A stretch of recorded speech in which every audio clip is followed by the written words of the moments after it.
Hello, I'm Charles Watkinson. I'm Associate University Librarian for Publishing at University of Michigan, and we're here to talk about understanding open access ebook usage. And I will say at the bottom of this slide, you'll see a bit.ly link that looks like the word sausage, but is in fact the word OA usage.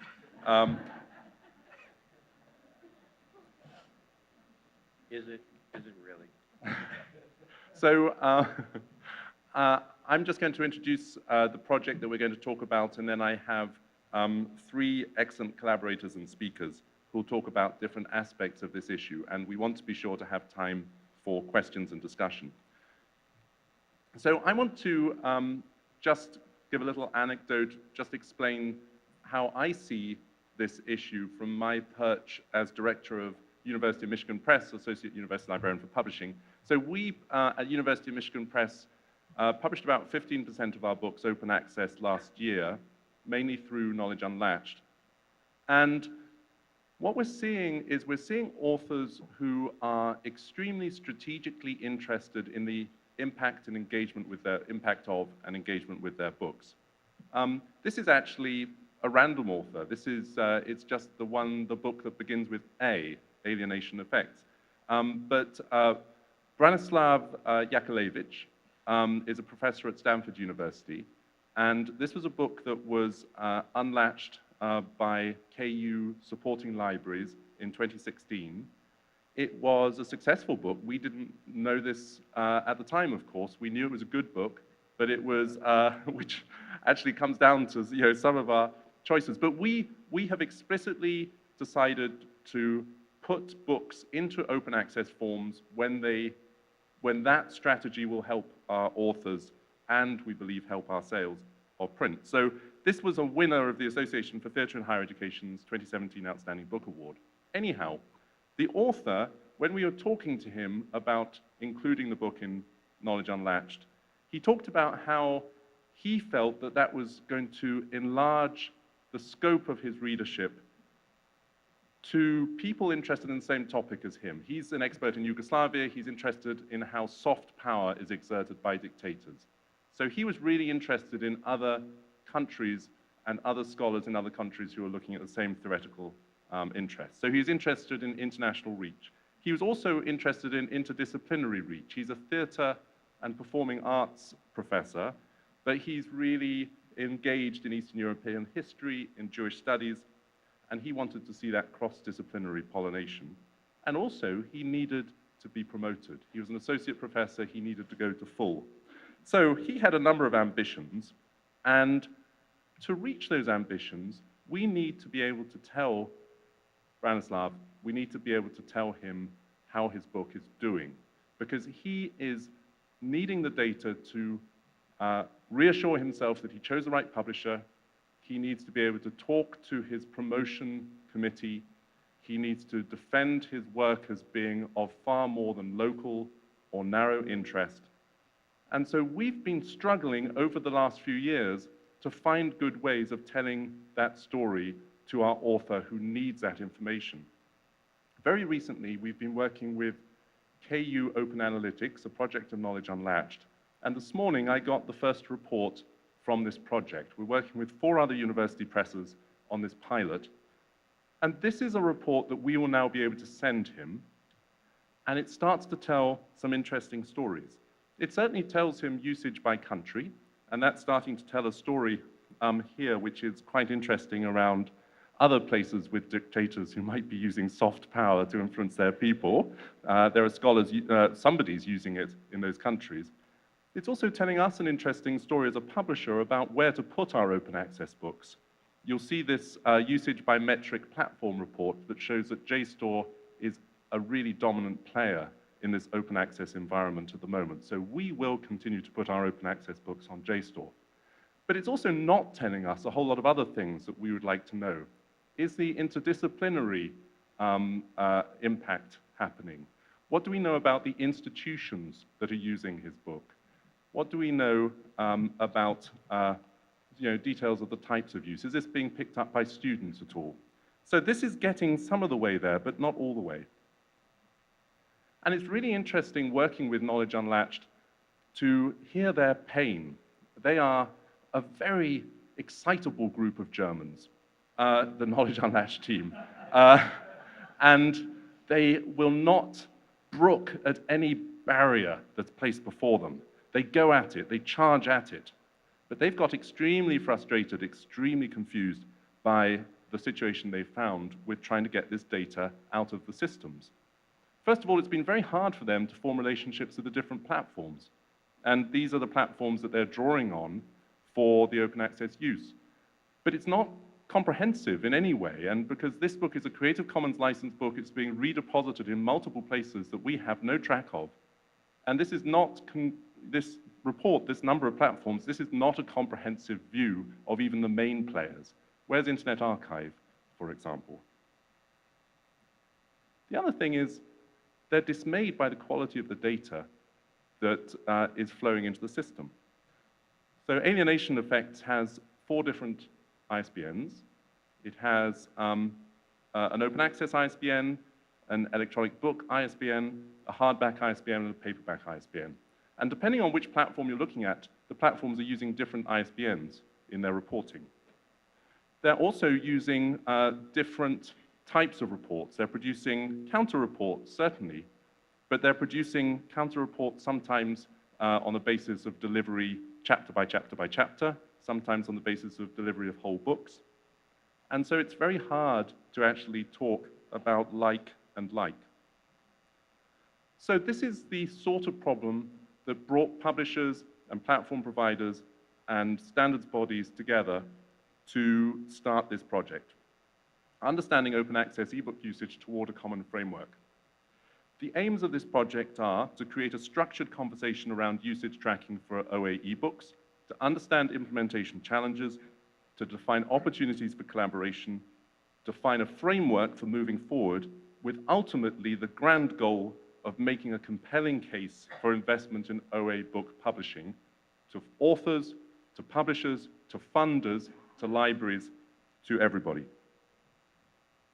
So this is funded by the Andrew W. Mellon Foundation.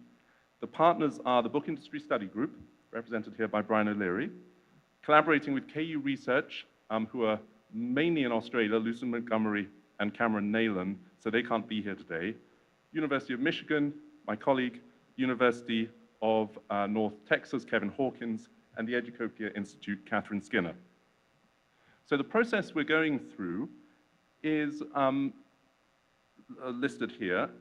What's been happening over the summer, or since the spring, has been that KU Research, Lucy and Cameron and their colleagues, have been creating a draft white paper which sets out the challenges in this landscape and expands upon an idea which is known as a data trust, an idea which we'll expand on in this session, but essentially refers to different platforms agreeing to deposit data so that an aggregate picture of use can be extracted. What we're in at the moment is a community consultation process, and you are our community, and we're going to ask you to do some work. We are going to then bring the white paper and the community comments to a summit in New York in early December of about 25 representatives of the different constituencies. And then in spring 2019, expect a final version of the white paper which will set out some next step recommendations. At the New York summit, we are explicitly trying to bring together a number of different communities. Platforms, metrics and standards bodies, publishers and libraries, but we're also trying to do something very explicit, which is to link conversations across the Atlantic. There's a lot of work on this area in Europe, and there's a lot of work on this area in North America, but the two communities have not talked to each other. There's also a lot of work happening in the commercial sector, and there's a lot of work happening in the non-profit sector. Those communities have not talked to each other. So this is an opportunity to bring together representatives of a number of stakeholder groups to talk about these issues and try and agree some common options to move forward. This is not a comprehensive group of people. We have a very small room to meet in, and we haven't an awful lot of money, so we've had to effectively not invite people who are friends and colleagues, and that's been very awkward. So we do apologize if you're not in this summit, It's not because we don't like you, it's because we were trying to fit everybody into a small room. So this is our team, and I'm now going to move forward and just show you this. This is the most important slide. What you'll find at the Monograph Data Trust link, and we'll post this on Sked as well, is the white paper in its draft form. You can comment on the white paper in the Google Doc, but we also invite you, if you prefer to be anonymous, to complete a short survey, or if you don't prefer to be anonymous, please complete the short survey as well. And this is something that we will be bringing to that group that's meeting in New York in early December. So if you have a chance during November to go in, have a read, make some comments, we would be very grateful. With that, I'm going to hand over to my colleague, Kevin Hawkins.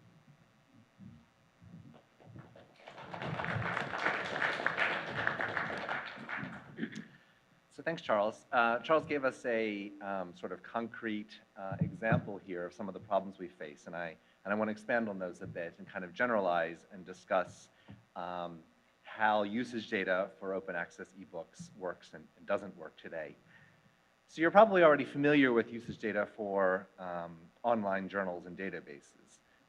For these types of resources, generally speaking, views and downloads of content are reported according to one of the formats specified by the Counter Code of Practice. It's a standard way to compare usage between products. And the Code of Practice was expanded in recent versions to address the specific needs of books and of open access content, which certainly helps with comparing usage of ebooks across platforms. Counter started out mostly focused on journals. But besides Counter reports, there are other types of usage data out there. So notably, some web platforms use tools like Google Analytics to provide a richer look at how website users engage with content. And these tools, provide more information than the simple tallies of searches and views found in Counter reports, right? Those are just numbers, but Web Analytics tends to provide, kind of much richer information about the experience of the user on the platform. But the information about the usage of academic ebooks, especially open access books, is much more difficult to gather, analyze, and communicate than comparable information about electronic journals. E-journals are usually delivered through the publisher's website, even if that website in turn uses a third-party platform like Silverchair. But ebooks are generally delivered through intermediary channels. The various intermediaries for ebook distribution, such as those listed in italics on the right of the slide, compete for market share and tend to view the usage data that they collect as proprietary. I'm making some broad generalizations here, but kind of work with me here. What they do share with publishers and with libraries is sometimes it can be inconsistent and in formats that can't easily be compared. To take a just very simple example, library aggregators or these other platforms may report chapter downloads or whole book downloads, one or the other, and this is very different types of usage that aren't comparable, simply speaking. But there are other sources of usage data besides that generated by the ebook distributors. So authors or their publishers sometimes make one or more versions of an ebook available online, separate from those distribution channels that I mentioned. There could be usage data coming from a copy on an author's personal website. Perhaps they had an open peer review process and posted an early version of the manuscript there if they're especially technically savvy. Perhaps they had the right or didn't have the right to share some version through Figshare, academia.edu, ResearchGate. Perhaps there's a copy in the institutional repository. The press may have put it there, the author may have put a copy there. Or maybe the library is using, the press is working with their own home institution's digital library system, sharing content that way, in addition to through those conventional channels. Or they may be using other channels besides the major commercial players, something like the OAPN libraries, specifically designed for open access content. And as Charles alluded to earlier, if a work is openly licensed, perhaps even the final published version is ending up hosted on Glueit, the Internet Archive, and other places that are completely out of the control of the publisher here. So any attempt to represent the usage of an open access ebook needs to take into account these various channels.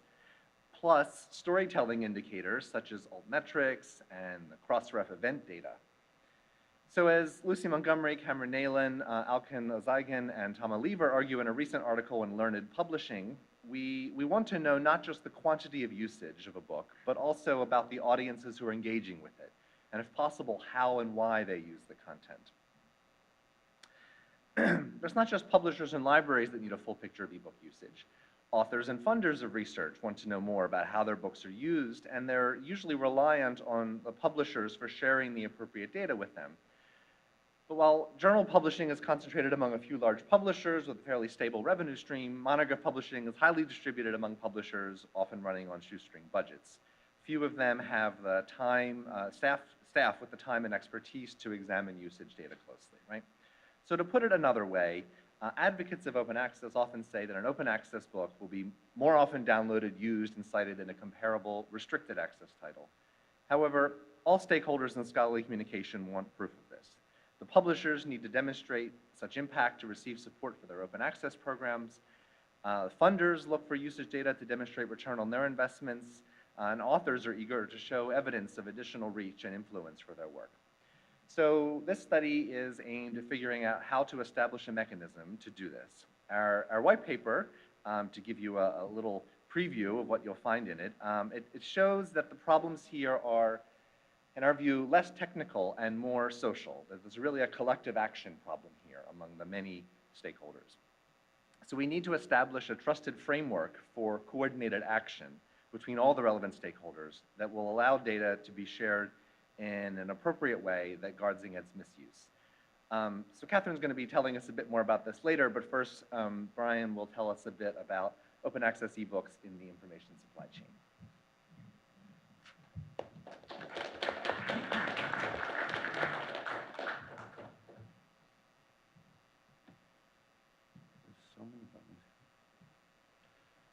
So we had 4 questions to address, and the first of these goes actually back to I think the initial conversation that Charles and I had about this project.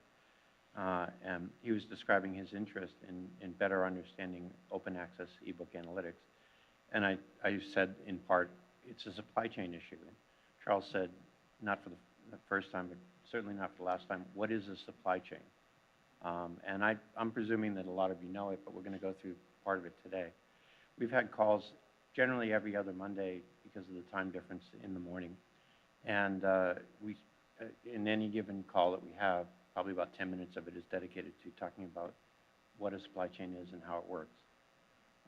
And that's with good reason, because it's not natural to most of us. The first question that I wanted to answer was, what is a supply chain writ large? And I think you understand it as a network. It's something that's created to essentially manage and distribute, in this case, a product. It's a digital product, but it's still a product. A lot of times we see a map, some sort of diagram. It's a picture of the steps that people take to actually deliver the value to the consumer. It's also it's ideally organized to meet demand, and to do that in a way that essentially is as efficient or as effective as possible. But it's not always just about money. It's optimized for something. Sometimes it's cost. You want to have the cheapest possible product. Other times it might be speed. You want to get to market as quickly as possible. Other times it's value. And I think in many cases, when we're talking about open access ebooks, it really is a value proposition. But the thing that's really characteristic of this to date is that the exchanges are fundamentally financial. That we look at money, so there's a price set, there are value, and value is extracted from it. There are a lot of implications for what happens when price is a proxy for value. The first part is, and everybody who's familiar with publishing in general, publishers are setting a price based on market understanding. What other books cost in the marketplace, what you reasonably can sell, what the cost of production might be. There are different models for what it has, but it is the fundamental starting point for a lot of different types of publishing. Investments, including what you pay authors, are fundamentally decided based upon what the financial model, the business model looks like. Distributors and retailers, the intermediaries that still play a role even in the open access ebook marketplace, take some share of it. There's cost of doing the work. They typically do it on margin. So if there's a given price, you're taking a percentage of what that price is as a fair remuneration for what you're doing business. And then risk is managed through some set of operational agreements. It could be that you pay royalties rather than advances to essentially share some of the risk. But it also could be that you've set up a marketplace where returns are possible, so that if you overproduce, excuse me, if you overproduce in terms of number of copies, that there's a mechanism for at least keeping the balance of the supply chain whole. Now, I want to, by comparison, create an information supply chain. It's still a map of information, but it's a map of how information is created, managed, and reported or shared. And it's still like a physical supply chain. It's tied to business processes. I mean, there's specific things that you produce and then come back to you. And it obviously includes both financial and operational data where it exists.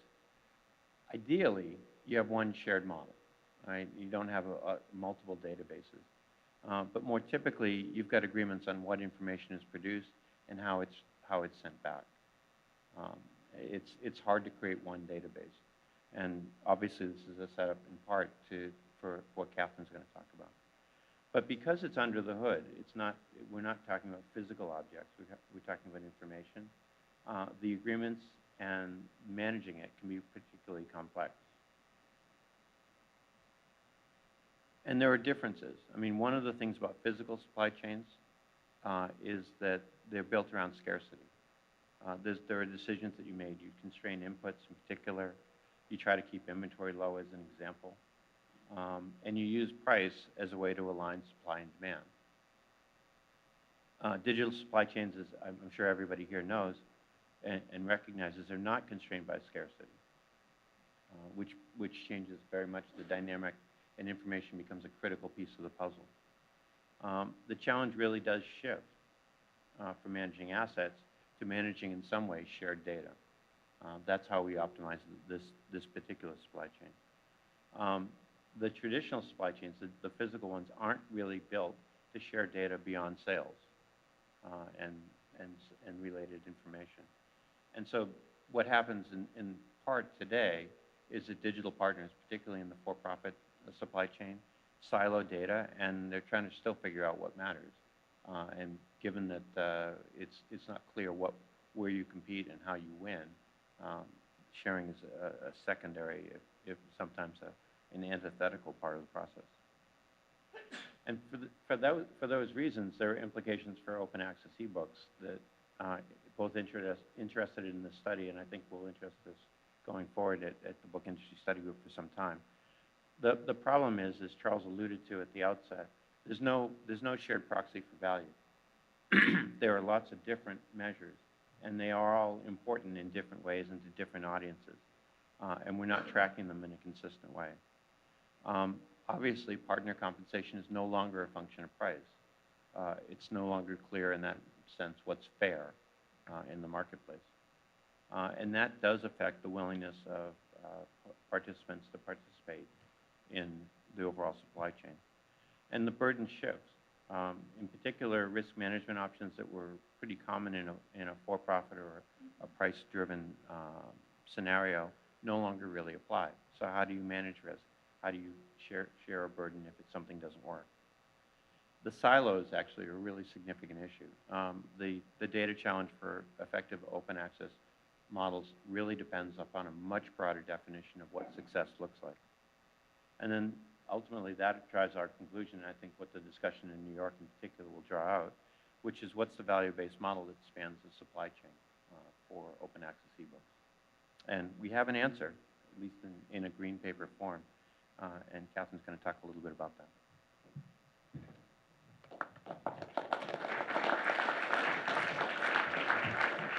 Thanks, Brian. All right, so, as we're talking through all of these different components of OA book data, one of the things that is not necessarily eclipsed, but that I want to draw back to our attention is that there are lots of technical challenges and there are lots of metadata challenges, of course, that undergird all of this. But honestly, the biggest challenge that I think we have is the social challenge. because what we're dealing with here is a collective action kind of problem. So building a data trust, especially one that operates in an industry, is something that is not unfamiliar in other industries. We have examples that we can build on and that we can draw from. But in our industry, especially across all of the different aspects of publishing, this kind of sharing of data is not something that we've experimented widely with. We've used libraries as a repository for some of that in some places, and we've had vendors who have been repositories for that in some places. And Counter and other groups have increasingly helped us standardize what it is that we're collecting and how it is that we're reporting on it. But actually amassing that data together is not something that we have experimented with as a broad field and as a multi-stakeholder field. So as we start this part on the concept of the data trust, I want to say that, usually that social challenge is going to be the hardest. The organizational pieces and the governance pieces around this kind of a trust are a thicket, and if they are constructed well, then this kind of thing could be incredibly empowering for the entire industry. Again, it's a shared value. If they are not done correctly, then the trust is undermined from the beginning, and this will never get off the ground. And so structure is a really important part of the picture in a data trust. But I'm kind of getting ahead of myself. What is it that we actually mean by the words data trust? So this is my definition of a data trust, and I will own that, and then I will share with you the one that you will see in the white paper, or the green paper, sorry, the green paper that KU Research just released with BISG and our team. So what I have brought to the table from Educopia is a long history of studying how it is that cooperatives and collectives operate. What are the different things that can engage stakeholders in these kinds of formations? And so the data trust definition that we've worked with for a long time is that it's basically a cooperative organization that, in this case, would address scholarly publisher, library, and related needs that are there around the collection, the validation, the aggregation, normalization, and dissemination of usage data. So I've got a lot that's concrete in there.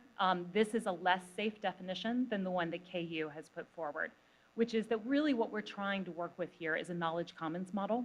How many of you are familiar with the concept of the commons, particularly in kind of the Ostrom space? Okay, so there's a lot of that will get invoked in the paper. So for those of you who are either economic gurus or love sociology and things like that, you're going to find some pieces there that are well grounded in those frameworks. But basically what we're talking about here is a knowledge commons model for data sharing that will empower and create value for members. And so in the concept of the data trust as it's being put forward right now and as we're exploring in this project, the access that would be produced by the trust or provided by the trust isn't going to depend on something that's opaque and firm-driven. So having a data trust sit within, say, for-profit with stockholders rather than stakeholders would never work. I mean, that doesn't give you any faith in the trust itself. What brings people together on common ground, which is a foundation point for something like a data trust, and allows them to both share their data and also make use of each other's data, is shared governance. So at the base of this, the participants that are a part of this data trust have to have some way of knowing exactly how decisions are made and how their voices are interjected in those decisions in order to trust in this kind of a formation. But when you get that piece right and the participants actually create and control the resource itself and govern access according to practices that they put forward as a group, then you've got something that can actually be an economic resource that is for shared mutual benefit. So what are some of the things that a data trust can start to provide for us that we don't have right now? Principle-wise, the things that have to guide this are going to be things like security and usefulness and fairness. But in terms of the concrete, the kind of nuts and bolts of what we have to be able to resolve in order to have a data trust, we have to figure out what information are we collecting now and can we collect? How can different participants actually give data into the data trust, and how do we audit those, and I'll talk a little bit about auditing at the end. How do we audit those so that all of the participants know that they can trust each other's data? How do we normalize, if it's necessary to normalize within this structure, and how do we store, secure, and curate and preserve this data going forward so that we know not only more about the books and how they're being used and authorship and all of the different aspects that we're trying to explore here that help us to make industry-based decisions, but also that we know that we are actually working with real data that is telling us real things. And then how can information be shared and used? So this is the flip side of it. So once you get the information in and you have it well governed, what are the terms of use? And how do those get structured for different members? Who can see which parts of the data? So can you see things about individual books? Can you see things about individual publishers? Or is everything aggregated? If it's aggregated, how do you access that aggregate, and how do you know what that aggregate actually stands for? These are all crucial issues that have to be dealt with in this kind of environment. Another thing that has to be dealt with is how API kinds of extensions are allowed for so that others can build on this data, so that the data isn't being controlled, and then all of the view of the data is also being controlled in a way that cuts down on what the market can do. But instead, this should expand what the market can do. It should give lots and lots of different ways that platforms can be built on top of this data in order to reveal different things about it. Oh, and we're missing a couple of slides, but that's okay. I can speak to them without them being here. So some of the key challenges that we know a data trust will bring up are that the data trust concept really does mean that at the base, we have to have an understanding for every participant that comes in and anyone who is sharing data within it. We have to know that respect for each other's commercial interests, and we don't always talk that way. I mean, I think Brian, with the supply chain example, even from our own calls, these are not necessarily the things that we think of first as scholarly publishers and as scholarly libraries, et cetera.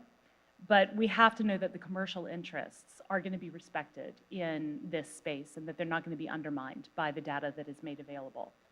And then we also have to make sure that this is going to ensure undistorted competition.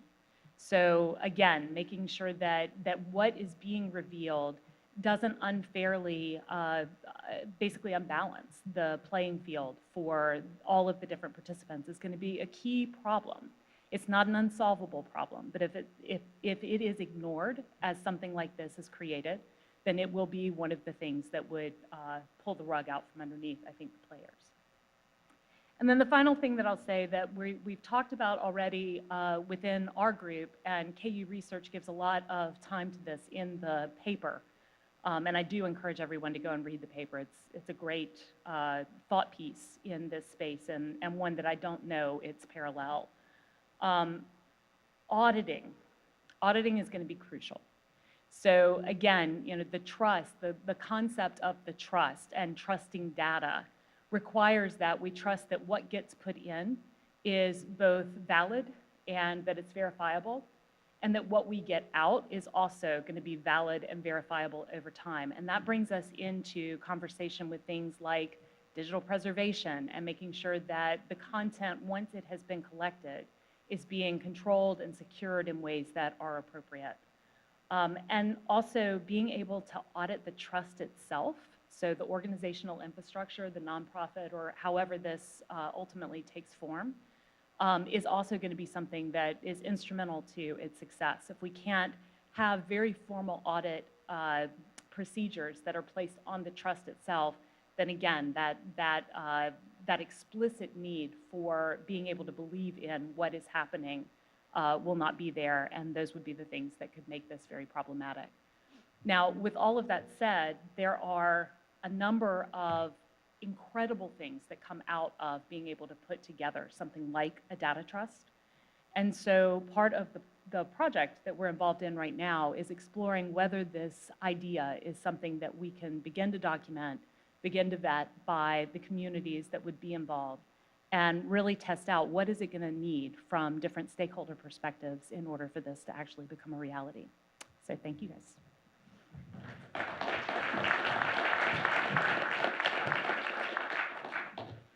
Okay, questions, comments, please come to the microphone and give your name and affiliation when you ask a question.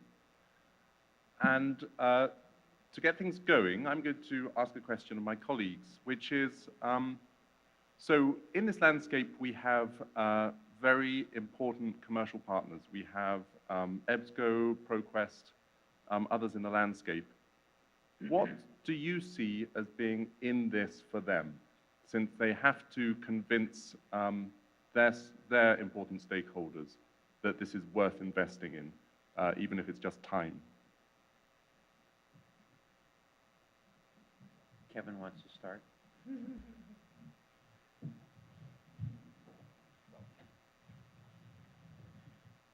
Right, so I think really for the commercial stakeholders and the non-commercial ones, this is really about being able to do more than you could do on your own. And yet we are looking to set this up in a way that, as others have said, respects legitimate commercial interests here, so no one would be required to give away information that they would see as giving an unfair advantage to their competitors. Of course, unless everyone is giving away the same information so that we're all on a level playing field here. So it's a very tricky balance, but really in the end here, we're looking to accomplish something, this collective action that could not be accomplished on its own. And if we come up with the right way to do that and make the right case, then everyone should see it as an advantage for them.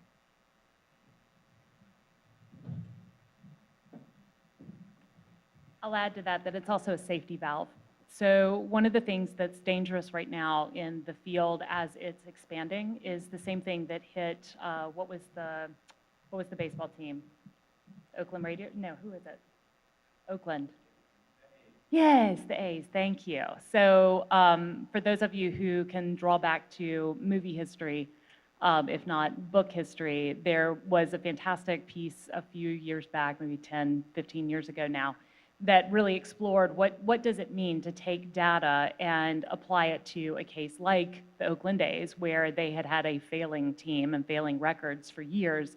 How can you use data in order to guide decisions about who you recruit onto your team in order to actually start to play much better? And where things get challenging is if only a few players have access to a lot of data, then the playing field is going to be unbalanced. So coming back to the question about our commercial partners, as well as the non-commercial partners who have a great stake in the scholarly communication landscapes as well, the thing that I think should appeal across the board is having more data and a larger aggregate gives us much better comparability, and it's going to give each one of the players better information about their standing, about what it is that they're doing in that big picture than they could ever get on their own. If instead lots and lots of resources wind up amassed by one or two publishers, then everyone else is going to be disadvantaged going forward. And so I think it is to the benefit of the field at large to make sure that this data universe that we have entered into is not creating unfair advantages where we can actually put in place structures that make it easier for us to have equal access to lots of different types of data. Yeah, I'm going to second Catherine's example. I just would have used the Boston Red Sox. Yeah, and it is really important that Book Industry Study Group is leading this initiative, because this is an organization that does bring together players from the commercial and nonprofit sectors in a very explicit way. A question over there. Hi, Karen Cohn from Temple University. It occurred to me as you were talking that there are some contradictory goals of what you might want to do with usage data. So when you're trying to convince authors to publish something open access, you want to say it's going to get cited a lot more than it would otherwise. But then your author who is applying for promotion is not going to want to say that when he talks about the impact of his book. You know, he's not going to want to say, this would never have been cited if I didn't make it open access.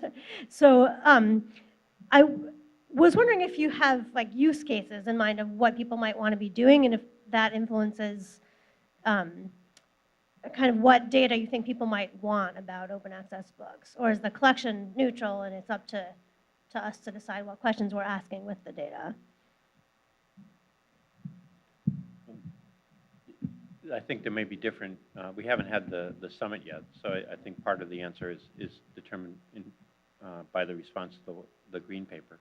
But I think at this point, we're looking for a superset. We're saying, what are the things we reasonably would want to track that would be useful for some part of the audience? And then and then the governance piece, which is how can we track them in a way that respects the non-commercial and commercial interests of the supply chain overall? Yes. This may be expanding the topic a little bit too much. Could you say who you are and where you're Oh, from? yes, sorry. Athena Hepner, the University of Central Florida. And a specific type of open access book would be the open access textbooks or open education resources, which come with a whole another set of things that people might want to track and complications. And as you're having this dialogue, are you considering that type of content? And if so, what implications have you thought of?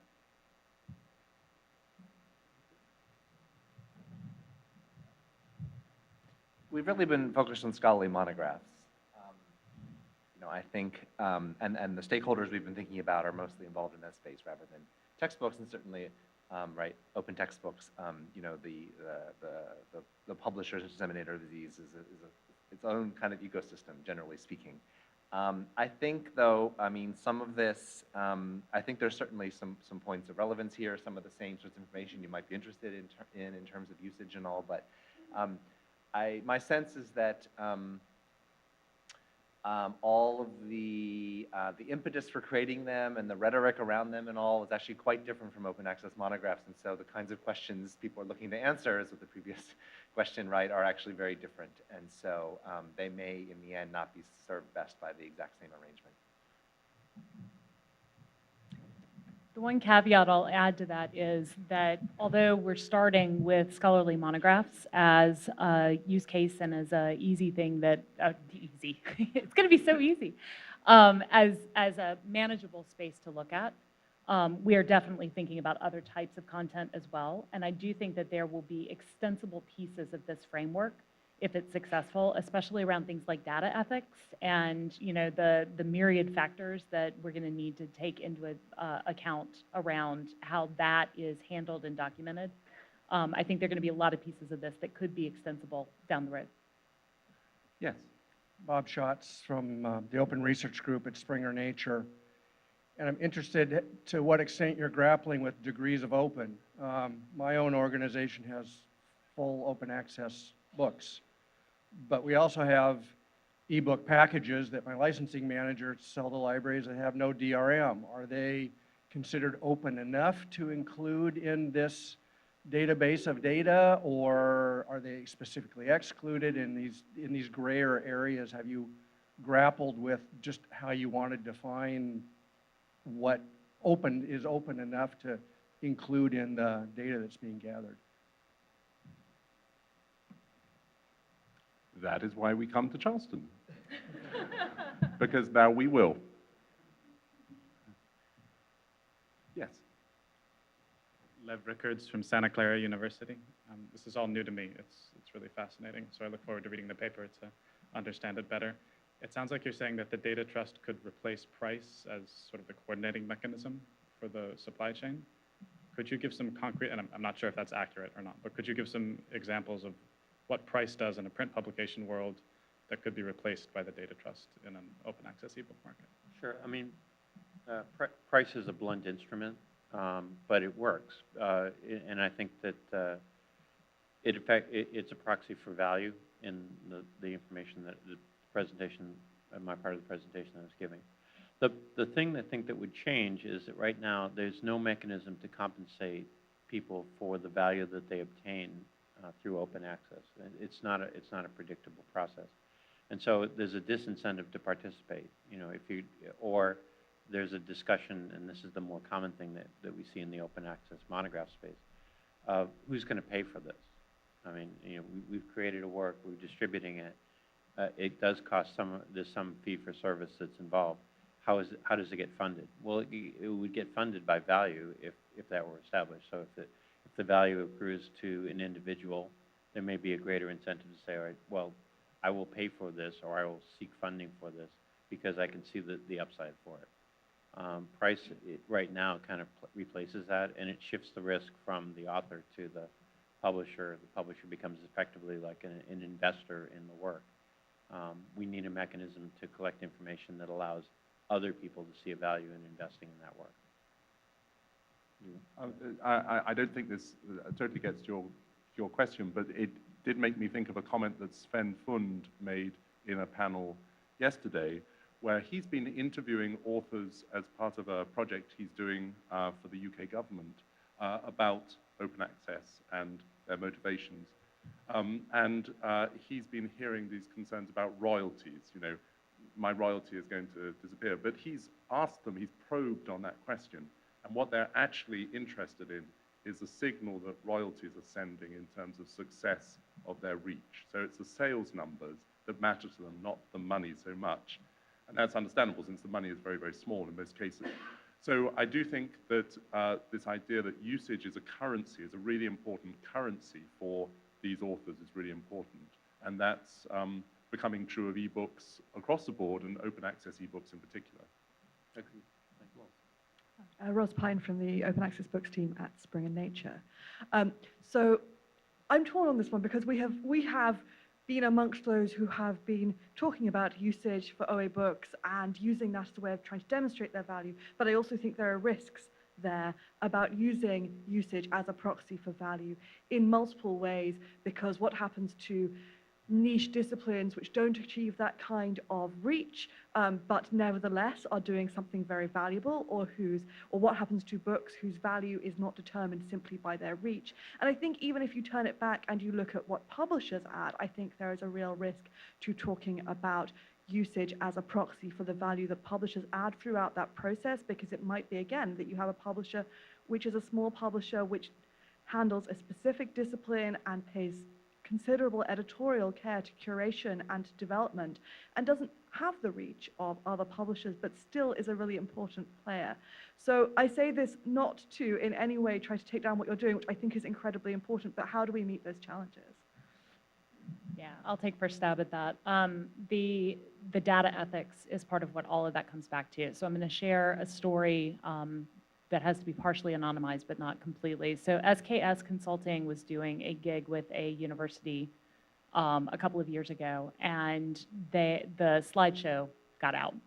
And so technically, I shouldn't have gotten to see it, but I did. And part of what was stunningly apparent to me is that the things that they were hoping to do with predictive analytics based on books were exactly going to bring down the types of things that you're talking about. So it was all about the, things like the author's age were some of the inputs that they were looking at. And, there were a number of things that I looked at and was like, ooh, this is not going to be good for, niche studies, and this is not going to be good for first-time authors, and this is not going to be good for a whole lot of very important works that need to get out there, including controversial works. How can we make sure that that scenario doesn't come to pass? Because that information is going to govern decisions in back rooms. It's not going to be in ways that we can all see. One of the most important things that a data trust can do is it can make sure that there is some ethical guidance placed over the way that we're using predictive analytics and the way that we're using the data, and can give at least some measure of rest to our minds at worrying about exactly the questions that you're raising. And I should say that a very important voice in the room in December will be from a community who's been thinking about responsible metrics that includes you, Roz, and in people like Mike Taylor from Digital Science as well, because that's clearly something that's very, very important in the UK, particularly where things are really hitting, right? I mean, decisions are being made on the basis of metrics, and we don't want to exacerbate that. So this is where this cross-fertilization across the Atlantic is really important, because in the UK and increasingly in Europe, you're living this in a way that we're not yet in America, but we will be on the book front. And I think we're still trying to win the sort of cultural war for open access books, and there's a real, and book authors have a real fear about metrics being used to sort of determine their value, and we risk losing them. Don't let the technocrats take over the humanities. I think we would fault ourselves if the only thing that came out of it was usage and proxies for usage. I mean, we're trying to think more broadly than that. The paper really reflects that, and I'm sure the discussion in December will. I see a question over there. Yes, I'm Cami Jarretts from the University of Nebraska-Lincoln, and I've actually led several sessions about looking at open access things and alternative metrics, or some people just want to call them metrics, whatever your preference is, I don't care. But I find this a very interesting question, because one of the questions we often get when we have panels and discussions about this is, what does that number mean? And it depends on who the number came from. At my university, when you get a stat, it means that someone not only looked at what you were doing, they actually took the extra step to click the download button.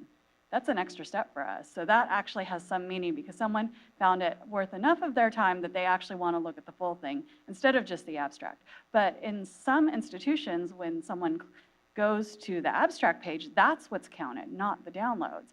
And so the impact of me saying to my university, I've had 1,000 downloads of this very practical application handout, which is not going to be cited by anyone, but provides a lot of benefit to people. We have a lot of extension publications. They don't get cited very much. They're very much practical how-tos.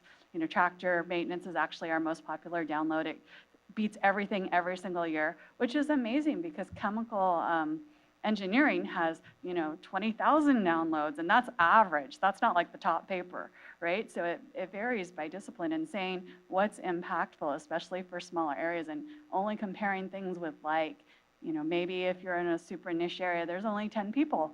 I know people who work in areas like that. So you're not going to get a lot of citations. 10 people work in your area. No one understands what you do except for them. So I'm super curious how you're going to address this. I think this is where the data trust provides a huge promise in terms of context, because there has to be the ability to put any data in context, and that's what we're currently lacking. I was going to, the BISG hosted an event a couple weeks ago on making information pay brand, specifically on higher education. And we brought back the folks from American Assembly who are doing an open syllabus project. And one of the things that was really interesting is this contextual piece, because the best sellers in the open syllabus project are fundamentally classic textbooks. Plato gets cited a lot. He's not getting royalties anymore.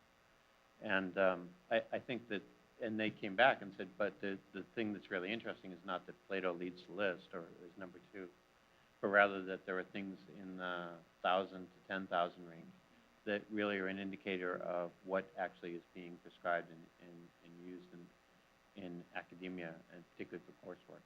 And I think that that's where we're going to get to, is, effectively measures that are more than how many downloads, but rather what is the uptake and where is it relevant within a discipline or within a specific subset of a discipline. Dennis. Hi, Dennis Lloyd, University of Wisconsin Press. Thank you for this. This is really interesting and powerful project. The question that comes to my mind is as you're putting together the data trust and the way to measure, have you given much thought so far to how you're going to deal with things like noise in the system? And I'm specifically thinking of in cases of certain open access books that I've worked on, where we know, for example, that a single user will download and discard and download again and discard and download again and discard.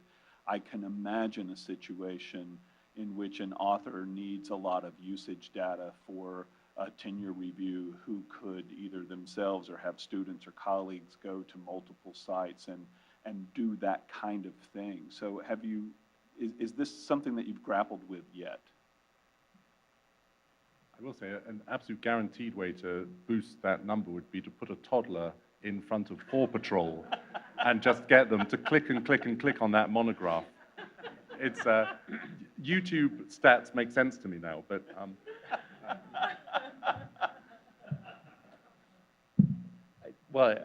Catherine probably has a better perspective on it from the trust standpoint, but yeah, that absolutely has, some degree of noise in the system. This exists in for-profit publishing as well, particularly for pre-orders and the like, to try and goose something on a bestseller list. I think going back to the open syllabus project that American Assembly is doing is an example of a proxy that is more useful, because it's essentially, was this book prescribed for a particular course or use. And I think there are other proxies that we could develop in that regard as well, so that it is not simply how many downloads or how many different pieces of the puzzle. But you probably have a perspective here.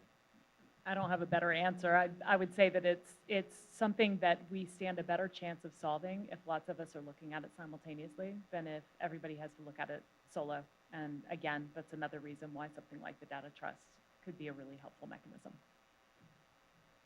Yeah, and I want to say that you know, I mean, I wasn't trying to discard Bob's point when he spoke by saying, you know, this is why we come to Charleston, because these are exactly the kinds of considerations that we need to have coming through the community feedback that we're actually asking.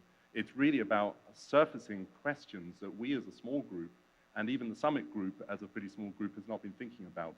So keep it coming, remotely or individually to us. Yeah, I mean, that is the value in this session of pointing to the green paper, the resource that we have up there, as well as the survey, is that it is an open process and we're in the middle of it, rather than we've finished the process and here's our conclusion. It's a different kind of session in that regard. So I think we're eager to get coffee and so on. And thank you so much for your attention. Thank you to the panelists for a very rich conversation. Keep the comments coming. Thank you.